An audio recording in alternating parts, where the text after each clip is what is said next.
While completing Leo's daycare pickup, my phone chimed with a notification. Expecting a typical text from my husband regarding evening meal arrangements, I checked the message. Relocating to Spain with Jackie. Our joint savings have been moved to my personal account. Best wishes with the rent payments. My pen stopped moving mid-signature. Leo pulled on my clothing, unaware that our world had just collapsed. Mom, did you remember my dinosaur treats today? Maintaining composure, I finished signing the paperwork and responded while my thoughts raced in shock. Appreciate the notice. Just 3 words concealing the emotional storm threatening to consume me. Jackie served as his office administrator. Our combined savings reflected 8 years of diligent financial planning and personal sacrifices. Our Chicago rental payment was due within 72 hours. I am Suzanne Mitchell, 37 years of age, Leo's mother. He's 4, and evidently the future former spouse of David Mitchell, who had just deserted us through an impersonal text message. My desires were heartbreakingly basic: security for my child, financial dignity, and the opportunity to create a stable existence not constantly sabotaged by David's rash choices. The obstacle before me was an urgent survival crisis: maintaining our housing when our financial reserves had been stolen. "Where has Daddy gone?" Leo inquired as we approached our vehicle, his tiny fingers confident in mine. "Will he prepare pasta tonight?" "Daddy is traveling," I replied, the beginning of numerous carefully worded partial truths. "We'll order pizza tonight instead." Once home, I settled Leo before his preferred animated show while contacting our bank. The courteous customer service agent verified my deepest concerns. David had successfully moved our complete balance, $42,731, from our shared savings into a solely owned account. Given both names appeared on the joint account, the bank was powerless to intervene. Legally, it wasn't considered theft by banking standards. I accessed our checking account online, hoping David had forgotten our everyday expenses account.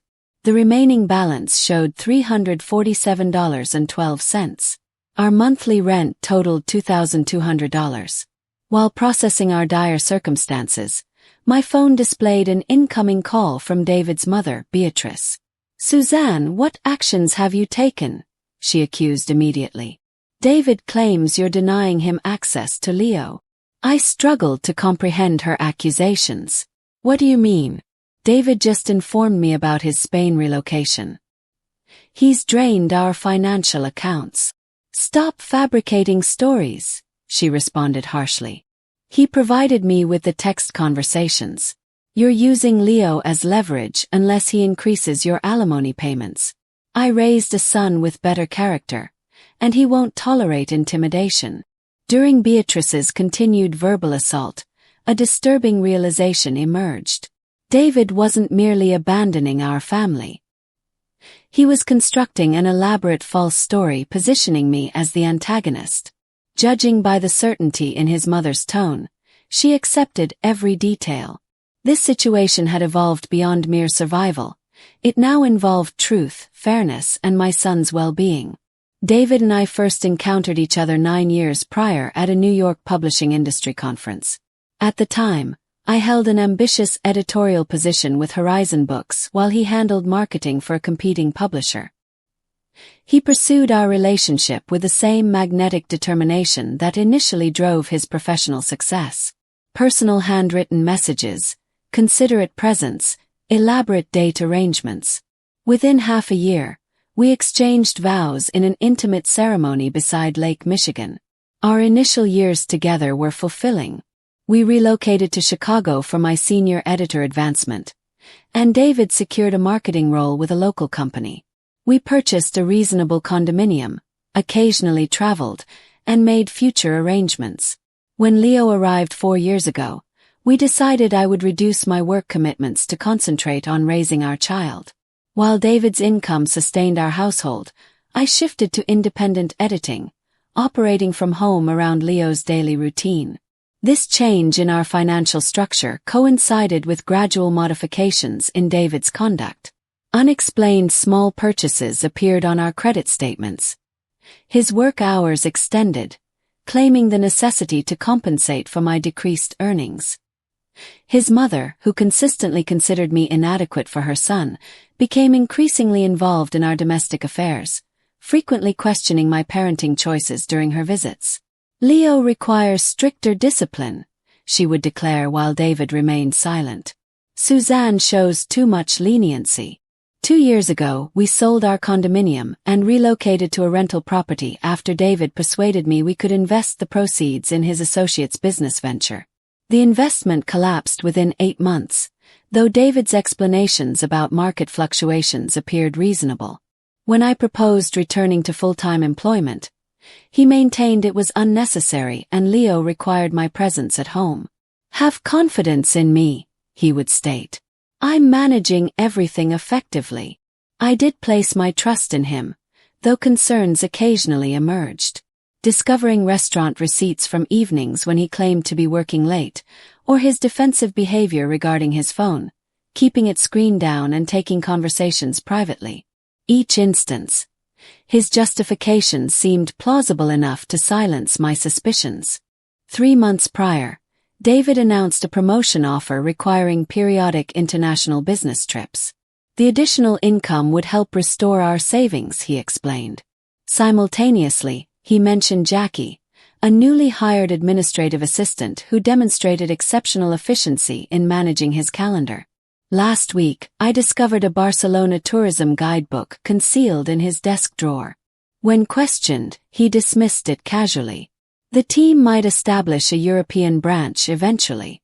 Just conducting preliminary research. I accepted his reasoning, ignoring the slight tremor in his speech and his averted gaze. That travel guide should have served as my warning signal.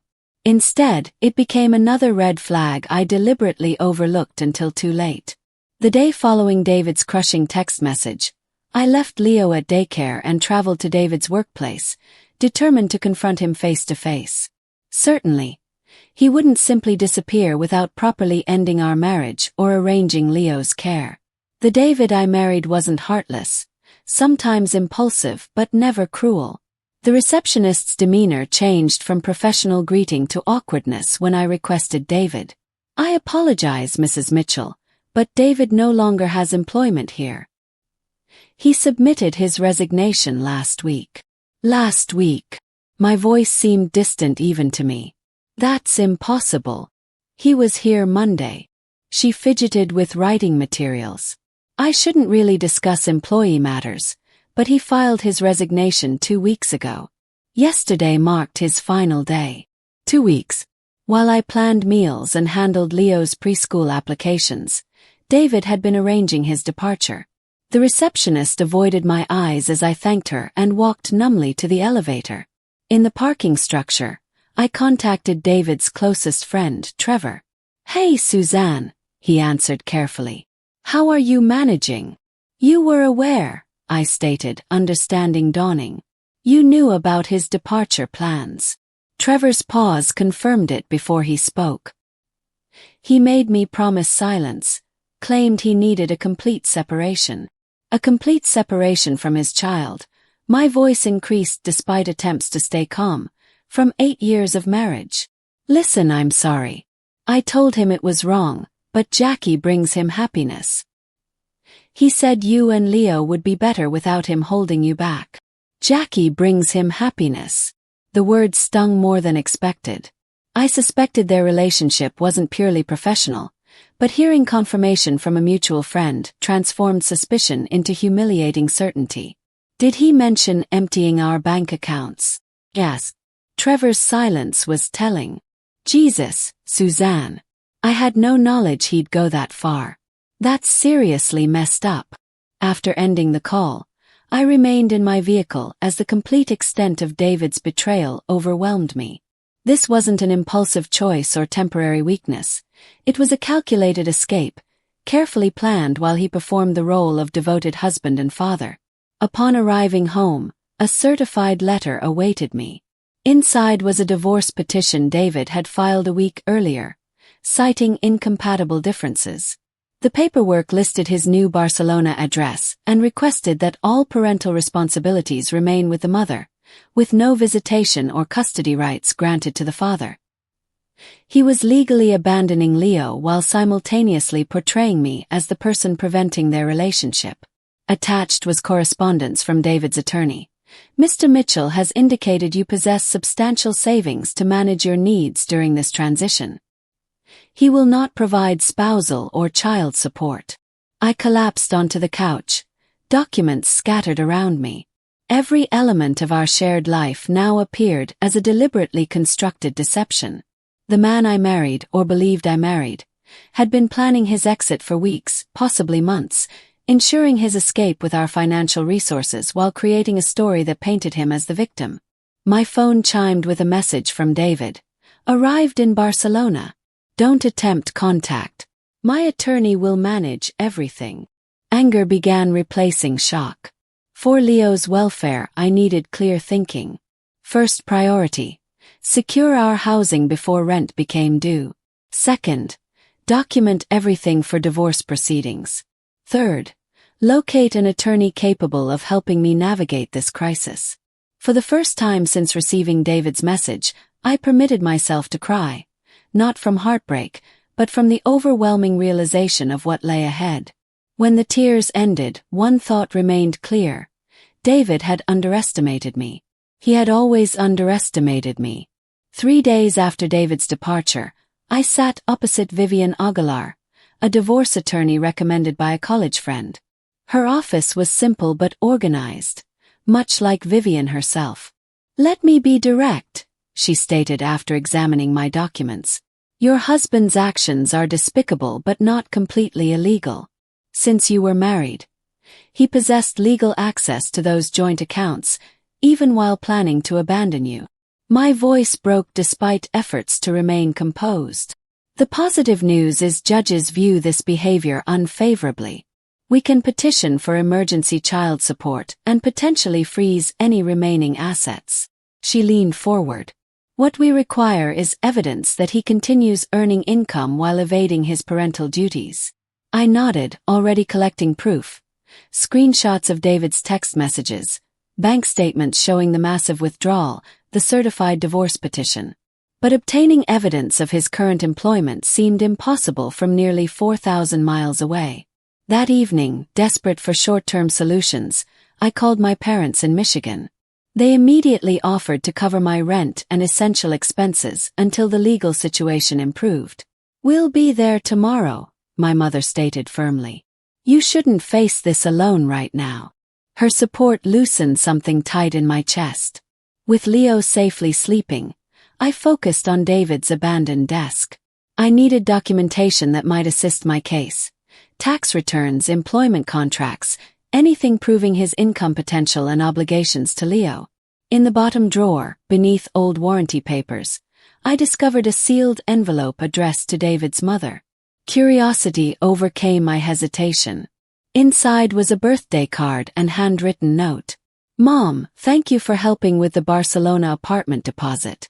Jackie and I are excited to show you our new place when you visit in May. We couldn't have accomplished this without your support. Love, David." The card was dated 3 months earlier, around when David first mentioned his promotion. Beatrice hadn't just known about his plans, she had financially supported them. With trembling hands, I photographed the card and note, then continued searching. Tax returns, investment statements, our marriage certificate. I organized everything systematically. In his email drafts folder on our shared computer, I discovered an unsent message to Jackie with an attached resume listing his new position at Meridian Global Barcelona, with a start date just 2 days after his text to me. Armed with this crucial evidence, I met with Vivian again. She reviewed everything, her expression growing increasingly determined. "This is exactly what we needed. We can file emergency orders today. Child support, freezing of marital assets, and potentially an order for him to return to the jurisdiction." Hope flickered for the first time since David's text. What happens next? First, we file the emergency motions. Then we depose Beatrice about her involvement. If David has begun working in Spain while abandoning his child, we'll ensure the court understands exactly what occurred. The following day, encouraged by this progress, I received a message from David's lawyer. An offer of $5,000 in complete settlement of all claims. "They're testing your desperation," Vivian advised when I forwarded it to her. "Don't engage." That night, I received a direct message from David. "Accept the settlement, Suzanne. You won't receive more, and fighting will just drain what little I've offered. Be reasonable for once." His condescension ignited quiet fury. I didn't respond but saved the message as evidence of his attitude toward his responsibilities. 2 days later, we secured an emergency hearing date. That same afternoon, I received an unexpected call from Jackie's former roommate, Bethany, who had found my contact information in Jackie's abandoned belongings. "I thought you should know what they were planning," Bethany said hesitantly. "Jackie's been discussing this for months, how they would start fresh in Spain without any baggage. She even boasted about how David was setting aside money where you couldn't access it." My momentary optimism crumbled as Bethany continued, describing conversations she'd overheard between Jackie and David about creating offshore accounts and establishing Spanish residency specifically to complicate legal proceedings. "They have a complete plan to make fighting them so expensive and difficult that you'll eventually surrender," Bethany concluded. "I'm sorry. I just thought you deserved to know what you're facing." The morning of our emergency hearing, I woke to another text from David. "I hear you're dragging Mom into this. Bad move, Suzanne. Drop this now or I'll ensure you regret it." His threat strengthened my resolve. In the courthouse, Vivian and I waited outside the assigned courtroom, reviewing our presentation one final time. The doors opened and David's lawyer emerged. A polished man in expensive attire who projected confidence. "Mrs. Mitchell," he nodded curtly. "Mr. Hoffman representing David Mitchell."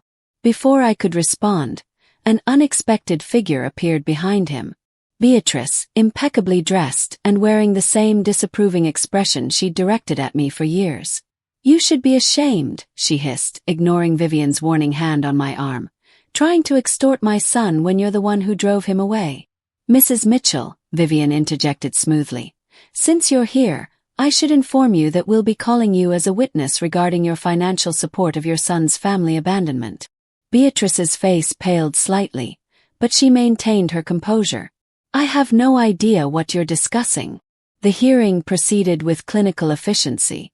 The judge listened to both arguments, reviewed our evidence of David's fund withdrawal and new employment, and granted our emergency motions. David would be required to provide immediate child support and return a portion of the marital assets while the case proceeded. It felt like a significant victory, but Beatrice's unexpected appearance troubled me. Why had she flown to Chicago for a routine emergency hearing? That question was answered the next day when I received a call from an unknown international number. "Is this Suzanne Mitchell?" A woman's accented voice inquired. "Yes." "Who's calling?" "My name is Lucia Vega, HR Director at Meridian Global Barcelona. I'm calling about your husband, David Mitchell." My heart raced. "Yes. We received your email about his employment situation. I wanted to inform you that Mr. Mitchell no longer works for Meridian Global. He was terminated yesterday." I frowned in confusion. "I didn't send any email." There was a pause. "Someone using your name sent documentation showing Mr. Mitchell was involved in a custody dispute and had pending legal issues in the United States. Company policy requires disclosure of such matters during the hiring process." The realization hit me. Beatrice had impersonated me to sabotage David's employment, ensuring he couldn't comply with the court support order. It was a calculated move to undermine the judge's ruling and validate David's claim that he couldn't afford to support Leo. "Miss Vega, I did not send that email. Could you forward it to me?" Minutes later, I was staring at a message allegedly from me filled with distorted half-truths about David's situation, and threatening the company with legal action if they continued employing him. The email included copies of our personal documents, some of which I'd only recently gathered from my attorney. My apartment had been undisturbed, which meant only one person could have accessed those documents.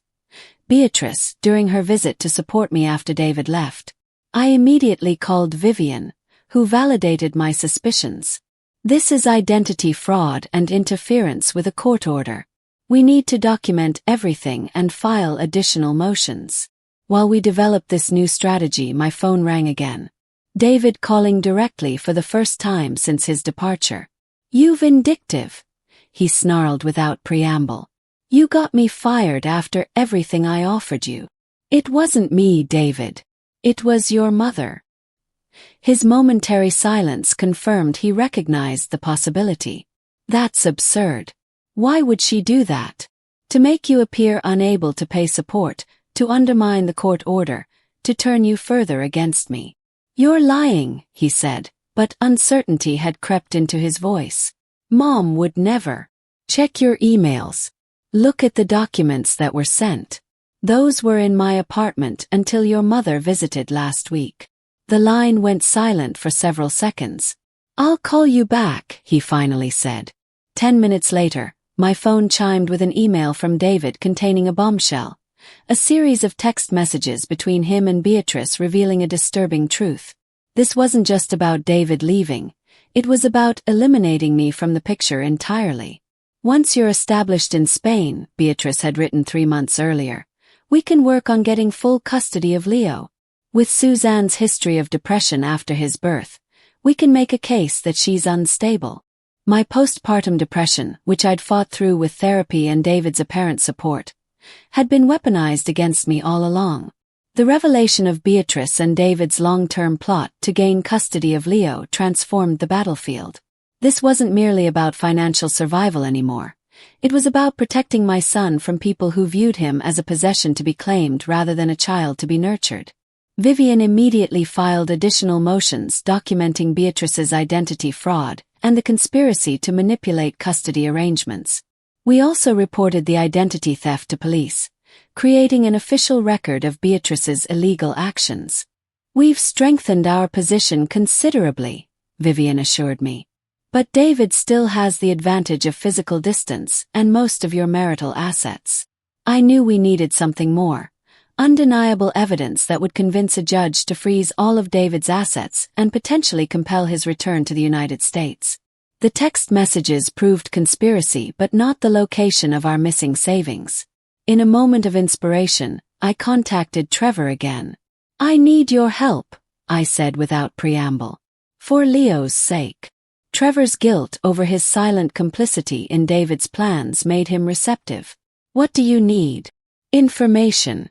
David must have told you more about his financial arrangements, where he was moving the money, how he planned to support himself in Spain."